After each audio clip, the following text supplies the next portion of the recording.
Or meron kayong hate period? They used to quarrel a lot. Yes, before. Siguro when we were younger, meron kami hate period talaga. When I was mga in 6th grade. Nung mga ano na ako, 17, no? Nung 17 na siya.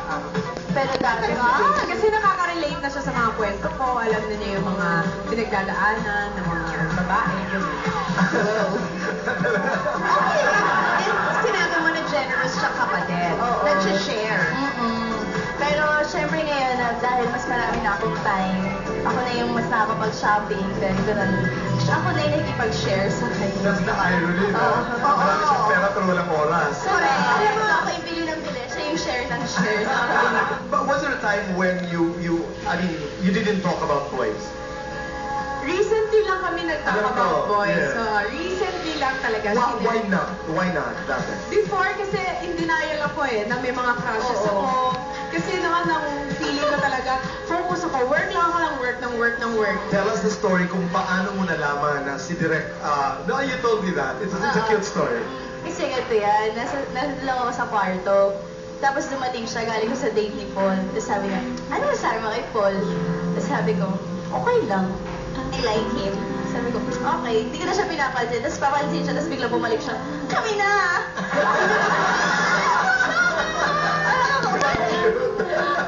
Ayaw kasi ako pansinin. Pero pag kasi interesting.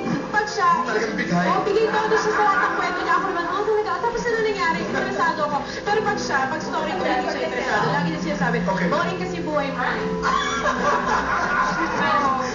Pera lang yun. Wala. Pero feeling niya meron. Pero hindi alam mo yung lalaki. So cute! Feeling niya. Pero one time, nagsumbong sa akin mami ko, pumunta siya sa kwarto ni Kating. Sandali lamang, mga kaibigan, ito isang malayang usapan. Okay, go ahead. Pumunta yung mami ko. Sandali lang, pumunta yung mami ko sa kwarto niya, tapos pumunta yung mami ko sa kwarto ko. Sabi niya, anong problema ng isa? Bakit parang iiyak-iyak na teary-eyed? Ano ba yung feeling niya may boyfriend siya, gano'n? Feeling niya broken-hearted siya. Okay, ano ba? Talagang feeling may boyfriend? May meron ba o wala talaga? Hindi ko rin alam. Showbiz, non-showbiz. Hindi, sa mga school, yung mga ano lang, crush. Pero hindi naman alam ng crush mo. So nag-feeling lonely ka lang. Oo, feeling na. Kaya pag nagkaka-girlfriend sila, naiiyak ako. Wala silang care. Tony, congratulations. I know that the album is doing so well. Yes. Thank you. It's still out in the market, Love Is. It's still Other Star Records. So sana makabili pa rin kayo ng copy. Sa lahat na nakabili, thank you. Maraming salamat po. And of course, the shows. Yes, pagkatapos magsara ng bahay ni Kuya, magbubukas naman po ang Pinoy Dream Academy. And now, it will be Billy and Nikki will still be doing Pinoy Dream Academy and me. And of course, may mga bago kaming dream mentors. We have Teacher Kishi Molina. We have Joey Reyes. Direct Joey, Teacher Manette, and the one and only Maestro, Mr. Ryan. Mr. C. When you Excited come back, magduduet silang dalawa. Awitin ito, Feeling Broken Hearted song kaya ito. Or feeling in love song. Ang malalaman natin yan sa pagbabalik po ng Boy! And that's the way it should be. 'Cause I want you to be happy in love. And I know that you're not in love with me. Oh, it's enough for me to know that you're in love. Now I'll let you go. 'Cause I know that you're in love. Why do you run so far away? I was praying that day would give us back to me. Someday, someday, someday, oh, you're in love. Thank you. Thank you, Tony. Magpasalamat ka, Tony. Gusto ko po i-maalala sa inyong lahat, magsisimula na po this Saturday ang Pinoy Dream Academy. Actually, yung napapanood niyo po simula Lunes hanggang Biyernes ay The Dream Begins kung saan sinasala po natin yung mga possible scholars. And on Saturday, officially magbubukas na ang Pinoy Dream Academy at makikilala na natin yung mga 16 official dreamers. 16 sila, no? Okay, Entertainment Live. Entertainment Live is every Saturday with Marielle, Louise, and Bianca, and of course, Asa for every Sunday. Darla Sauler, happy birthday. Rita Giasuel, happy Happy birthday. birthday, Darla! birthday.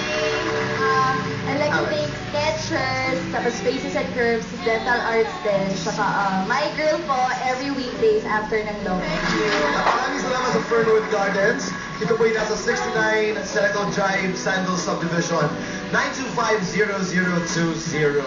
Lockman, Pumewa, salamat. Roberto Cavalli, Philosophy, Traffic Sandals. Denise, salamat. Dr. Steve Margan, Carol Liao ng Nikon Home Appliances. Susan Ko of Pure Gold.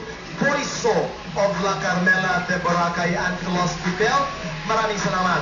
Available po ito sa Serendra, MOA, Trinoma, Cebu.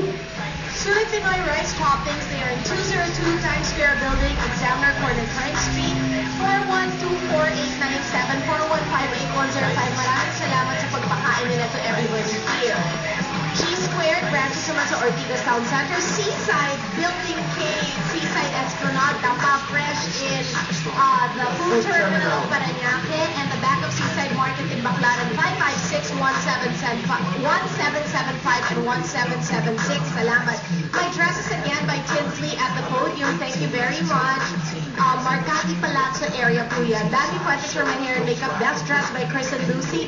The new back to school wear and rainy wear is already out sa lahat ng Kashika. Thank you to Bench, Arena by Shoebits, Facial Care Center. Thank you. Philip Stein for my watch. May utang tayo mga straps kay Tony. Padala natin. Kronos if you're watching. Executive Optical. Text Chris on or text Boy on. Send it to 2366 para meron kayong mga daily text galing sa aming dalawa. Meron ka na ba, Tony? Yes, may text na ako. Tony on to 2366. Ayun. 2366. Okay, and Roberto Antonio para sa flowers, 4260119. 34 Sergeant Esquerra Street, malapit na malapit po yan sa ABS-CBN for all your floral needs. And advance happy Father's Day sa lahat ng mga dear dad also happy Father's Day. Father's Day.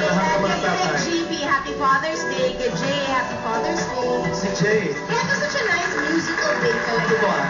Sarap. Diba? Thank you so We much. started with the Air Supply and... Yes, with the Gonzaga sisters. Right. Salamat. Salamat. Mabuhay po ang Pilipinas. Mga kaibigan, ito po ang